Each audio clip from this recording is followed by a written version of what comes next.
Hi, everybody. Shannon here. Hey, I want to introduce you to a relatively new realtor in the area. She's a real estate broker. Her name is Celine Williams. And we were able to get into her schedule, bring her into the studio, and spend just a few minutes learning about her. And what I want you to notice, what you'll notice, even whether I want you to or not, is the infectious energy and iconic smile. Celine is just that. So here we go. I hope you enjoy. Hey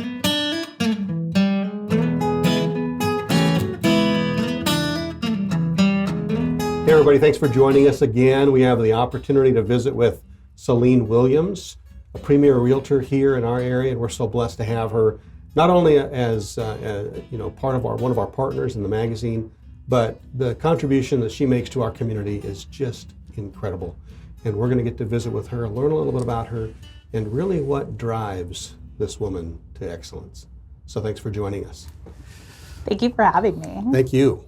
We're tickled. I've been looking forward to this probably since I first encountered you, which was, I believe, at a home show. Yes.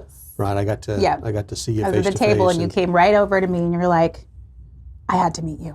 Well, we shook hands, eyeball to eyeball, and I could tell instantaneously that you were authentic. Right. What people see on social media is who you are.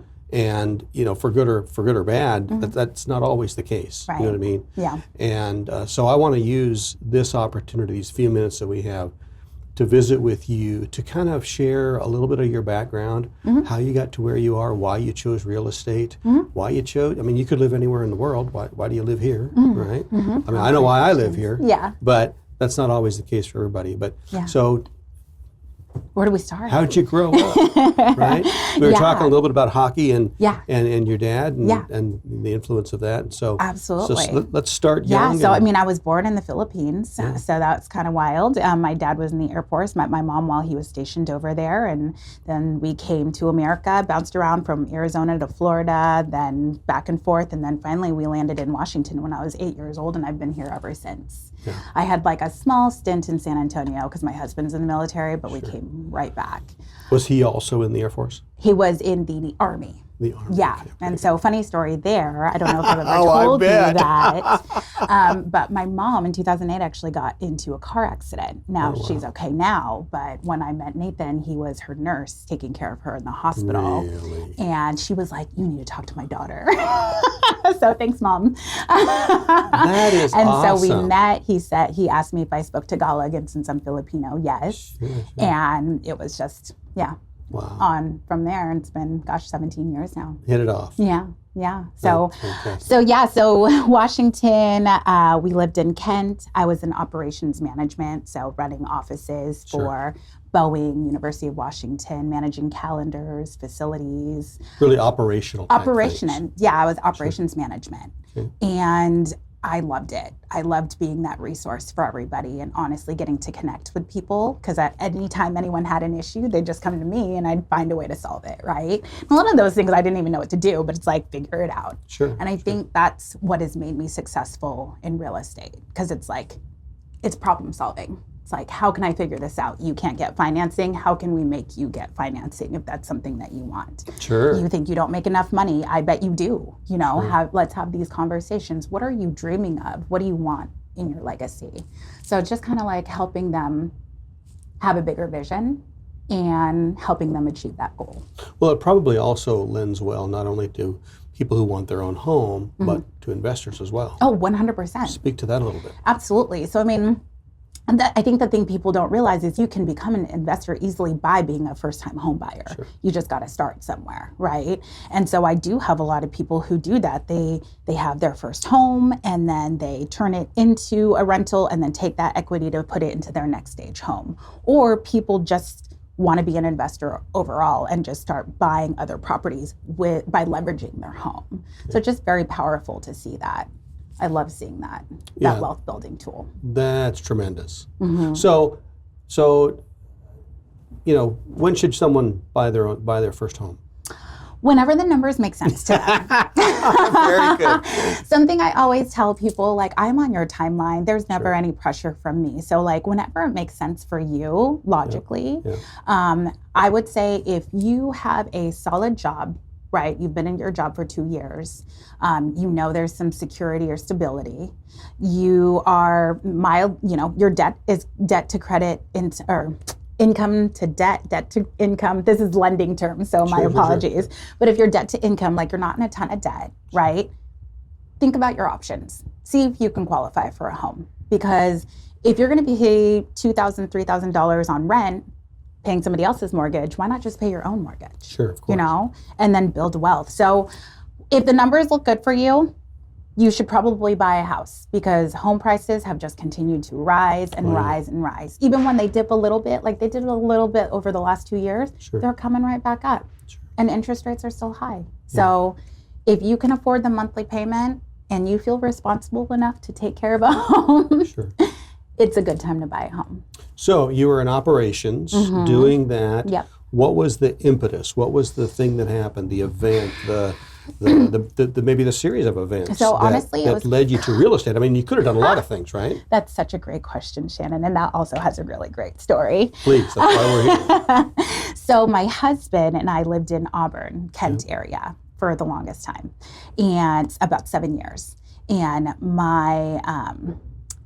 I got my license in 2018 because I wanted to be a real estate broker. Actually, I was tired of going to open houses. I wanted to see houses when I wanted to see them. So it was purely because I'm obsessed with homes. Oh, that's funny.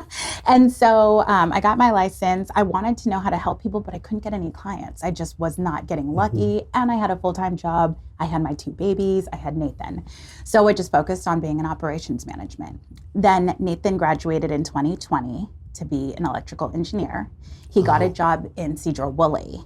So he was doing a commute from Auburn to Cedar-Woolley, which I don't know if you've done the math. It's about 2 hours. 2 hours. So he was commuting 4 hours a day or just staying up here. And we were like, this is not a way to live. Yeah. So then I was at Boeing at the time, ended up getting a job at Boeing here at the Everett site. But because of COVID, everything shut down. Sure. So I never even went into the building. So I was working from home. We moved to Marysville. We are waiting for our new construction home in Marysville to get built. We're in an apartment in Linwood because we just sold our house in Auburn. And 2 weeks before we're going to close on our house in Marysville, Nathan gets laid off. The entire reason we moved up here, and Nathan got laid off. But we'd already sold our home in Auburn and Kent. So we're like, what do? We were actually freaking out. And then we ended up moving forward with our new house. I met my neighbor who got me into real estate, and it completely changed our lives. We've talked a little bit previously about this. She really became kind of a mentor for you. Oh, 100%. Yeah, her name is Beata, and she is a fantastic listing agent. She does buyers too, but predominantly luxury listings down in Seattle in the Bellevue area. And she just saw it in me. She saw me and she's like, you need to get into real estate. Yeah. And I said, oh, I'm good. I had sold my house and bought my house that I had purchased in our neighborhood. And she was just like, no, you need to be a realtor. And she just kept pressing on me. I basically rejected her for like 3 months. Yeah. And then finally I went over there. We had a glass of wine. I said, I want to sell this many homes. And she's like, you're going to sell that many homes in a month.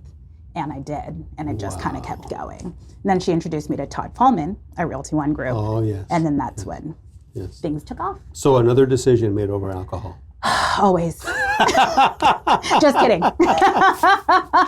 just kidding. Absolutely. Yes. It's when our best thoughts come to fruition, I guess. Yeah. So again, I'm just struck by real estate and you choosing that. Mm-hmm. Again, you could operations. My goodness, you could do anything. Yeah. But there was something about real estate, and you kind of tongue in cheek mentioned, I wanted to see houses when I wanted to see them as compared to when the houses were open. Right? Yep.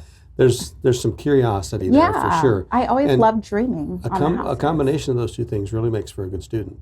Mm-hmm. Yeah. Mm-hmm. Yeah. Because I was able to basically take the systems and processes that I learned in operations management Sure. and truly apply it to my real estate business. And I didn't know anything about real estate, but I learned as I got to help clients. Yeah. And so I pride myself on making a very smooth, seamless process for both buying and selling. Yeah. And I get that all the time. I have, reviews or clients constantly saying like, you made that so easy. Yeah, so easy. Yeah. I'm like, yes. So what are some of the misconceptions typical home buyers have?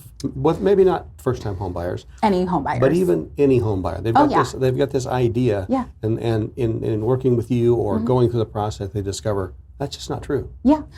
Biggest thing that we're hearing a lot is that you need 20% for a down payment. Sure. You do not need 20% down. Of course. You can get rid of the PMI, the private mortgage insurance, Yep. but that's still a small fee compared to 20,000 or 20K or percent of overall sale price of a home.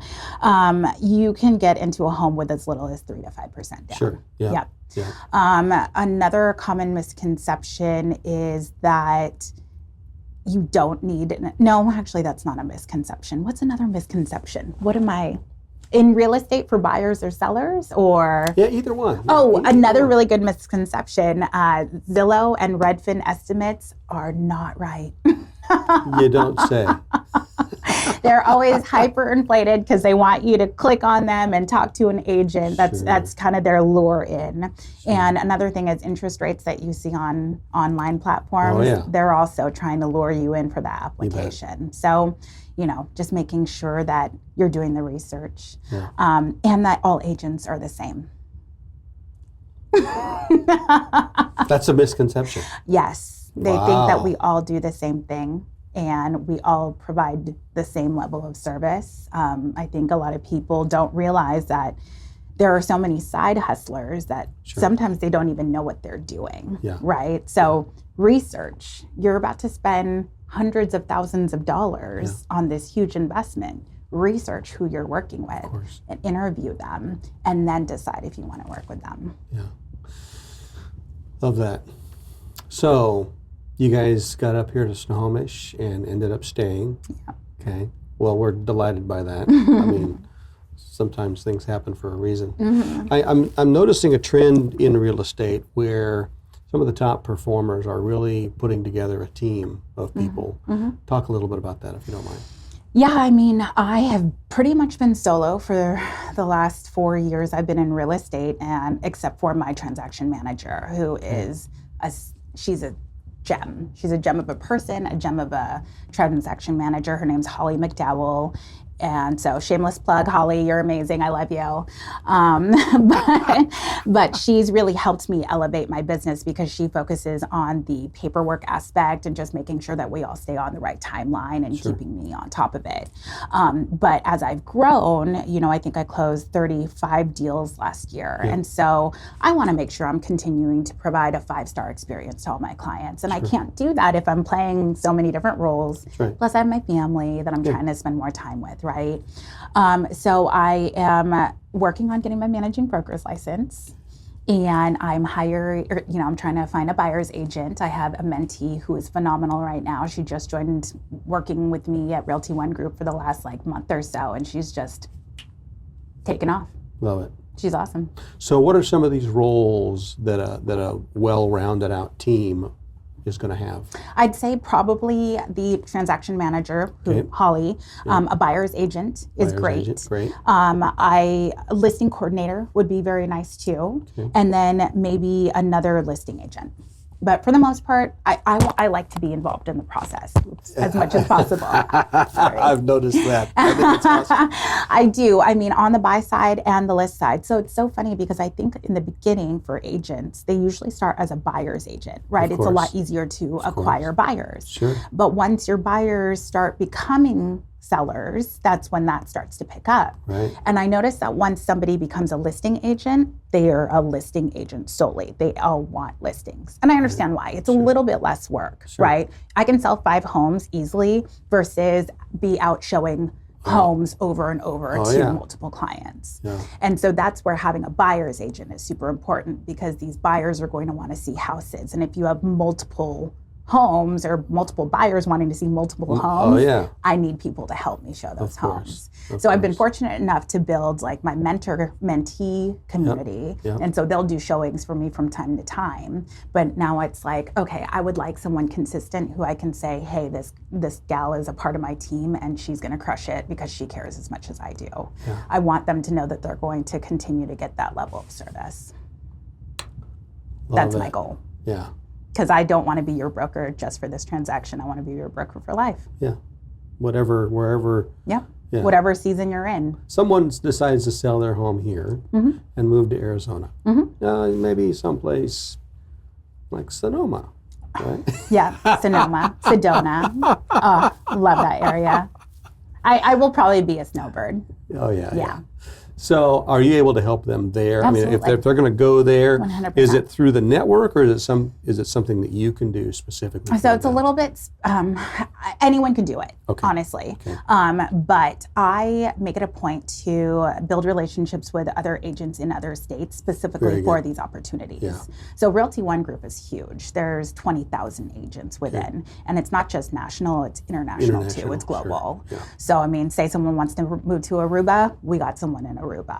And as an agent, a referral agent, right, I would make a little bit of compensation from the connection. So that's how you know I'm going to pick someone who's really awesome and who's actually going to close and who's going to actually take care of you. So we have conferences too. We meet in person. We talk. We see if we would be a good fit. So then I know when I send my client, they'll get taken care of. So I've had that happen so many times. It's really awesome to know that I can help people even out of state. Love it. Yeah. And so I'm interviewing the agent for them. Yeah. And then it just works out. Love it. Yeah. So, it seems to me like one of the greatest compliments a realtor could have is being referred to one of their clients' children, right? Yeah.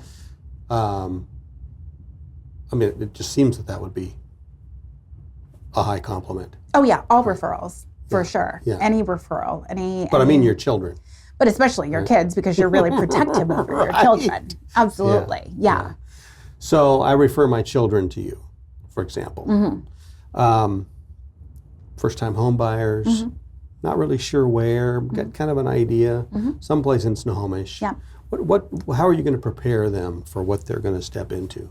Yeah, so the process with me starts with a buyer's consultation, and that's where I go through the entire home buying process from, meeting with a real estate broker, getting all those questions up front answered, and then getting your finances in order. So pre-approved. The third is kind of creating your criteria. This is where we start dreaming, right? What do you need? What do you want? What is the end goal, right? So it's basics, bedroom, number of bathrooms, square footage, what areas.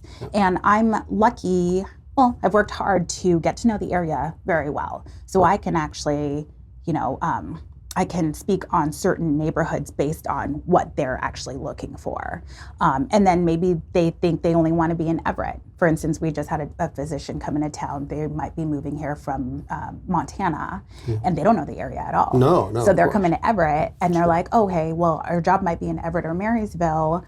I don't know where to go. So we put them on this amazing tour throughout Snohomish County. They were so happy with the tour. Lisa, my partner, actually led it, and they were so happy. But it's like things like that, knowing the area, and then figuring out where we're going to do it. So at that point, I start sending them homes. They see homes that they like. They heart it. I get a text message saying that they're good to go, or let's get some information. Let's schedule a tour. We go see it. And then as soon as they see it, if they love it, I'm calling the listing agent. And I'm saying, hey, we love this house. What can we do to get it? And then negotiating, building that relationship. So it seems like there's a great deal of coordination between you and the lender. Yes. Also, right? Yeah. And I have a partnership too. And so I think that's another thing that probably sets me apart from other agents is because I have like a true team that I'm really working with as far as lender partners and what their pros and cons are. Sure. They don't have any cons, they're all pros. My title and escrow folks, my photographers, videographers, I got everything. But I've gone even more and talking to actual home vendors. So you need outdoor lighting, we got you. We got remodels, electricians, plumbers. I have built a list of people that I can always refer to, and I don't get compensation for this. Right, you can't actually, right? I believe, yes. Yeah. I don't. I just refer because I've used them and they've taken care of my clients. There we go. So it's all about 5-star experience throughout. It goes into my partners too, because I'm not going to work with you if you don't provide a 5-star. So do you have clients that have purchased from you and now they're at a maybe the same stage of life? They're not going to move. They're not going to sell their home, but they need a new roof, or they need something. Yeah. You have people that, I mean, they might reach out to you and find out who you recommend. Yeah, and when we actually close out, I give them this list called the Great Big List of who to contact when. There you go. And so it's like when you need real estate services, of course I'm at the top of the list. And then I have lender partners, but roofers, electricians, all of the items. I've created relationships with all aspects of the house. And if I haven't, I will find somebody for you. Bet. And I will interview them and make sure that they're good enough to take care of you. Yeah. Okay. So work's important. You're doing a great job here in our community. Thanks. The people that I talk to rave about you. Okay, but you're doing all of this for a reason. Mm-hmm. Why? My family. Yeah, talk about that. My amazing family. I'm very blessed to have my husband. Like I said, we've been together for 17 years and we are partners, and he makes me a better human being in so many aspects. And then our 2 little boys, Isaac and Lucas. 2 of the most handsome men I've ever seen. Thank you. Oh, they're adorable. And Lucas is 10 and he's just the sweetest kid ever. And we have such a great relationship, and he's into music. So he's a hockey guy, but he's also, you probably haven't seen the recitals. I haven't, no, but all of my kids took music lessons. Oh my gosh. So I've been to countless recitals. And, well, just button popping proud, So amazing. Yeah. Well, he loves his recitals and his concerts, and he actually had a solo in the most recent concert, and he sang so proud, and I was just like, that's my boy. I wonder where he got those pipes, right? And then Isaac, he is my feisty little one. He's me. He's totally me. Like, I'm going to do this. I can do it myself. But he's also kind of a troublemaker, but we still love him. He's seeking out that adventure. Yes, absolutely. But it's so fun. And I love, we even take him on vacations. Because they're not great at vacationing. I'm not going to lie. Kids, they're kids, right? Vacation is not a true vacation with your children. Sorry to say that.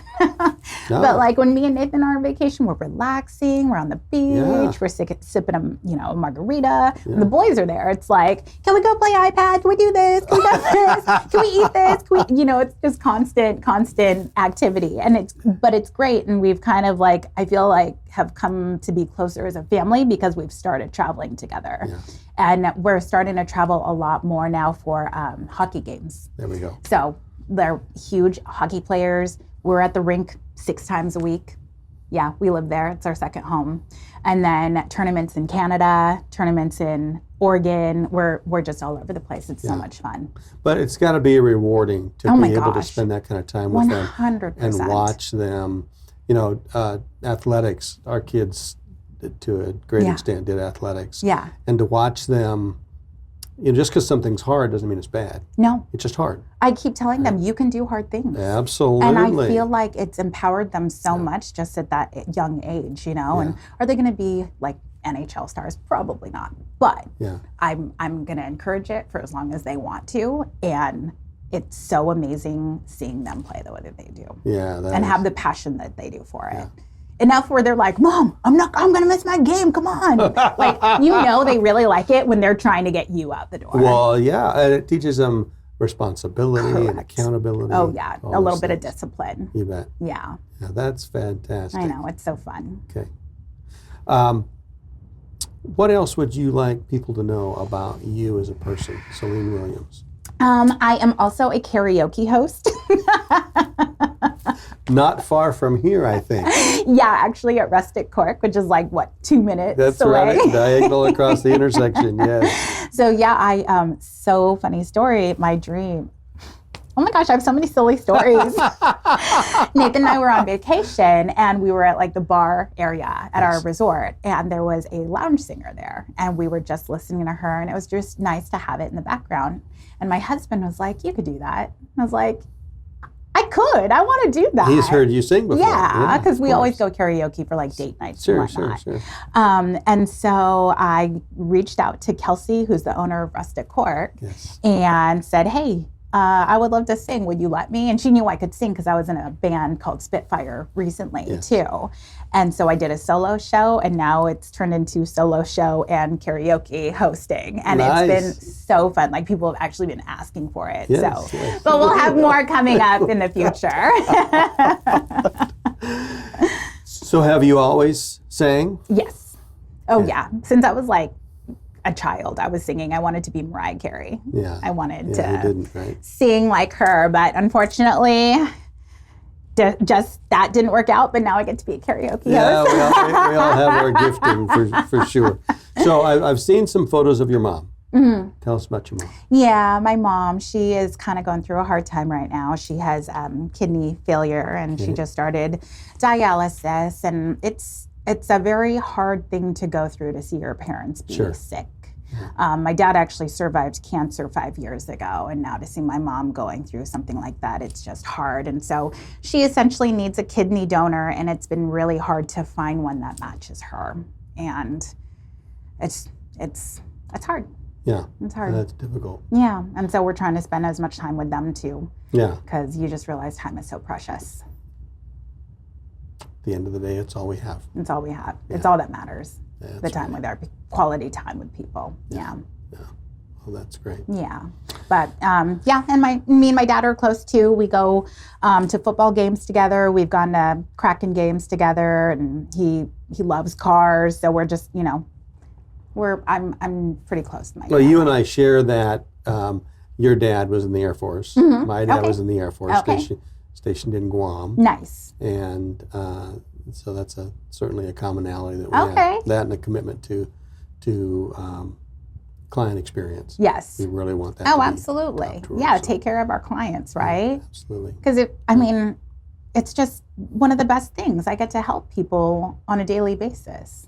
Well, there's something about serving, a human being serving another human being, right? Mm-hmm. And one of the reasons why I wanted to interview you is because the first time we talked, I could just see in our conversation that your desire to serve other people was just really high. Yeah. Right? And have you chosen a career that is highly rewarding? Yes. Mm-hmm. But it's also highly demanding, right? Highly demanding and high rejection and failure rate. 74% of agents didn't sell a single home last year. It's incredibly competitive. It's very competitive. Everybody knows a real estate broker. Seems to be cyclical in that when the market is strong, everybody's a real estate agent or becoming one, right? Yeah. And so there's a lot of things that go into that, but to see the way that you interact with people and the genuineness of it was just really attractive. Thank you.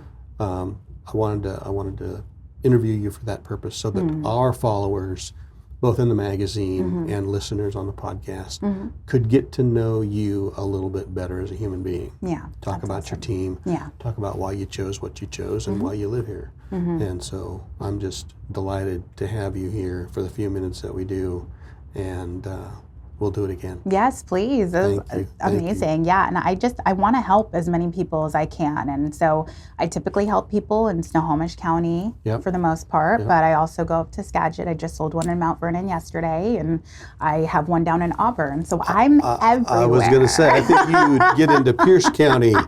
Now, I haven't gotten to Pierce yet. Oh, you haven't? I have a referral partner down there. So Auburn's still King County? So Auburn is because that was where I moved from. So all of a sudden I moved, and now people want to use me as their real estate agent. So I'll still do my neighborhood, but that's about it. No, but I'm predominantly up here, Snohomish. And, now that I'm getting my managing broker's license, I've had a conversation about potentially being a managing broker over for the Snohomish office, that Realty One group. And so what does that mean? That means a little bit more of a leadership position. It was just honestly one of those things that it was a quiet conversation between me and Todd, the managing broker and owner. And he's like, well, maybe you could be the managing broker over there. And if you asked me that 6 months ago, I would have said absolutely not. But it kind of feels like it could be a good fit. So we'll see. We'll see. A little more teaching? A little bit more management, like less business from my side, but me helping make other brokers better. Yeah. Like rising up other brokers. And that's another thing that's huge for me too, if you haven't noticed. Like I love mentoring. I love helping people who are really determined and have that no quit attitude, because that's what it takes in this industry. Like I think that's another misconception, that it's easy to be a real estate broker. It is so hard to be a real estate broker. It's so hard. The rejection rate is so sad. You need to be so resilient, because everybody is already on the defense because they think you're a slimy real estate agent sometimes, right? Oh, that's like kind of like car salesmen, they kind of get a bad reputation kind of situation. But you know, as you get through it, you kind of rise above it and you're like, it's okay. It makes you stronger. Yeah. And then all of a sudden you start attracting awesome clients. And that's what I really want to do. I want to attract my dream client, and I want to be the right fit for anyone looking to buy, sell, or invest. What do you see as some trends in real estate? I mean, we talked about ADU and DDU and, you know, some of these, I call it density backfilling, right? Especially near transportation lines. Oh, yeah. But what are some other trends that you see in real estate? Other trends that I see are things are just going to continue to go up in price, unfortunately. And I think that the boom of COVID that went from, you know, King County to Snohomish County is going to rise all the way up to Skagit, meaning the home prices are going to get super high. And because the people with the big money in Seattle, King County, are going to start moving up here. Sure. And we got Tesla up here. We also are going to have some big players up here too. Oh, without a doubt. So it's just going to keep on growing. So I that's why I always say, like, just buy if you can, because it's all going up. It just continues to rise. I mean, you can basically get a condo for $500,000 now, you know, where 12 years ago, you can buy it for half the price. It's it's crazy. It just keeps going up. So, you know, some of what's driving the price is scarcity. Right? We have fewer and lots of people, right?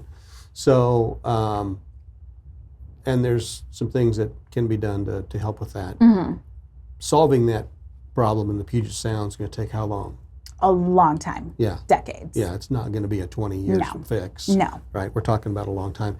And so even if there is, you know, little micro or mini recessions between now and then, you're still going to see this trend up and to the right. Yeah. Yeah. Absolutely. Okay. And right now, kind of crazy, inventory is higher than it was at this time last year. Sure. But buyer pool is a lot smaller since interest rates are about 7%. So buyers are being a little bit more picky now versus when the mortgage was a little bit more affordable and it was just, you know, willy-nilly, and there were so much competition. So it's a different market. Do you think that, and I know we're talking about mortgages and interest rates and things like that, and that's separate from real estate. Totally, yeah. Although, I send my lender. Yes, right? Very much tied, and I know enough to be dangerous. But there was a time when 6 to 7% interest rates was the norm. Yep, but the prices, the home prices, weren't the same. Couldn't agree more. Right. Couldn't agree more. However, 6 to 7% interest rates were the norm. Oh yeah. Right. Absolutely. And so then we had a 20 or 25 year dip in interest rates that was really completely unheard of. It was artificially created. Absolutely. Right? Okay. So I've heard from some people in the know that 6 to 7% is here to stay. Now, I know that's speculation, and nobody has a crystal ball. No. But if 6 to 7% was the norm, and we had artificially low interest rates, then there could be a case made for 6 to 7% interest rates being the norm, right? And the reason I'm saying that is because during those 6 to 7% interest rates, someone who saves money could actually earn a reasonable interest rate. With artificially low interest rates on mortgages, they couldn't. Right. There was no incentive to save. No. Right? So now the incentive to save has returned.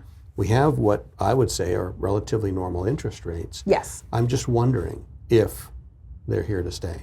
I don't know that they're here to stay. I think it'll probably come down to like high 4s, mid 6 at the highest. Okay. I think it also will just balance out. I think interest rates are where they are because they want house prices to come down, right? Because sellers are really going to have no choice but to come down in their prices. I mean, to address the higher interest rates. address the higher interest rate, absolutely. Right. I mean, some of these homes appreciated $200,000 in 3 years with the whole 2020 and COVID era, right? So it doesn't matter how much you're going to make until you're at the point where you need to sell it, right? So I think a lot of people don't worry. Like, they're always curious, but it doesn't really matter until once you sell it, what you're going to get. That's right. So I think that sellers are probably going to come down in price a little bit, or you'll just see a little bit more of a shift, but then they're just probably going to go right back up again once interest rates are in the 4 to 5 range. That's my prediction. Yeah. Wow. We'll see. I don't have a crystal ball. No, I just hope we don't ever go back to the 3.25. again. Well, I feel sorry for people who are trying to save money and live off their savings. Oh my gosh, I know. Because they can't make any interest at that level. It's very hard. Yeah. But I help people try to make it happen, see how their numbers work. And that's why, I think just talking to a lender, getting pre-approved, seeing what your numbers look like, that just makes all the difference. Knowledge is power. Yeah. But the most important thing, I think, is finding a realtor that you can trust. Mm-hmm. Yeah. Yeah. So how does someone go about doing that? Everybody knows a realtor. You mentioned that earlier. Yeah, I mean, referrals are huge for me. I'd love getting referrals from my clients, but also just doing the research online. I mean, you're looking for homes on Zillow. You should probably be looking for your agents on Zillow too. Okay. Homes.com is a really great one. And the reason why I say this too is because they build out your profile based on your actual production. So Homes.com is actually one of the greatest ones that I've seen because it shows all the homes that the agent has sold, if they're buyer heavy, if they're seller heavy, what's their price range that they usually stick to, what areas. They actually show a map showing everything sold, and it really gives a full picture of what a real estate broker and experience. They get reviews and they get reviews, customers. Yeah. But I look for reviews on Google because of what's, what do you do when you can't find something, Shannon? You Google it. Yeah, Google it. Yeah. So it's like, I want to make sure that if somebody Googles Celine Williams, real estate broker, they're going to see 100+ 5-star reviews. Yeah. And I've earned every single one of those 5-star reviews. You could probably document and talk about how you earned those, right? I tell them, I want you to expect a 5-star review from me. And so if I'm not giving you a 5-star experience, you need to let me know, because this is a collaboration. This is a partnership. I'm not perfect. Yeah. I'm not. So can you imagine even trying to be? No. Right. I am who I am. I'm a human being, but I am trying to do what's best for you and provide a great experience for you. Yeah. So, yeah. Okay. Celine. Yes. Thank you. Shannon. I ask everybody who comes in here to tell me advice you'd give to yourself, to your younger self, number one. Mm-hmm. And 2, you're going to dinner tonight anywhere you'd like to go. Where would that be? Okay, good. Okay, so what I would tell myself a long time ago is to believe in yourself. Yep. Stop being so insecure, honestly. But it's hard to do. You start getting secure and more confident with things as you have experiences. So I don't know if she would have listened anyway. So then if she didn't listen, I'd say, okay, well then just take action and stay consistent. You bet. That's it. Yeah. Do something. Don't just sit there and watch the world pass you by. Yeah. And then number 2, if I'm going to a restaurant, so I haven't gone to Rare Society yet, but I'm definitely going. Yep. It's really funny. My husband and I love Ixtapa. Well, so do we, right? So do we, right? There is comfort food, right? Oh my gosh, there's nothing like a good family Mexican restaurant, and Ixtapa does it for us every time, just over by Ace Hardware. Give me a chicken enchilada and some chips, right? I'm ready to go. Absolutely. Yeah, we go there for date night all the time. Fisherman Jack's is another amazing place if you haven't been there yet. Have you been there? Okay. It is. It's amazing. I'm so glad they got one of those here. Yeah. And the owner is amazing. Everything at the port right now is phenomenal. That speakeasy over in the Muse. Yes. just a really, Sonoma is such a cool place. It is. I love it here. Yeah. And so I'm like, we came here, we didn't expect to stay, Yep. and here we are. We're proud to live here. Yeah. We love the people. Beautiful. I tell people all the time that we do what we do because we want to feature and show off and brag a little Yeah. bit about the people that make Snohomish a great place to live and work and raise a family. Absolutely. And that's really what our work's about, and you're part of that. Well, thank you. We really, really love and appreciate you. Thank you. I love you guys too. Thank you. It's welcome. been so fun to be a part of the family, and I look forward to more collaborations. We'll do it. Thanks for joining us. Thanks, Shannon. Okay.